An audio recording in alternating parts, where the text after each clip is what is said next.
Ngayon, kung alam niyo yung balita na yung sa McDo, nagsusuot ka ng apron din, may one piece kang chicken. Ito try namin ng tropa ko. It's really naman, madaming tao. Ayun o, sa McDo. Wala na masyado nakakalam, kaya masaya pumunta. Dami tao. Iilan lang ang nakakaalam. Ayan. So kami ng tropa ko, sa kabilang McDo kami, sa Liberisa. Martimar kasi ito. Nakakampi sila. Ayan.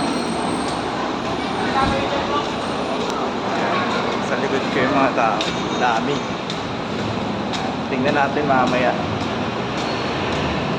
Charles, yun o, one piece chicken pare, para sa isang manok. Ang init po na. Kailan pre, si Charles nasarap pa, naiiya eh. Ayos sa tao. Ito na yung McDong libre. Ito, one piece.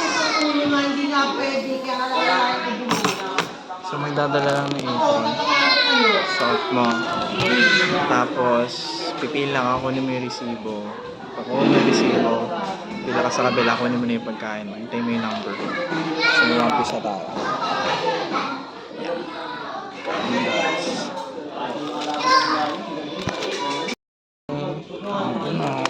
Ay gago, bagang prito pa yan pre.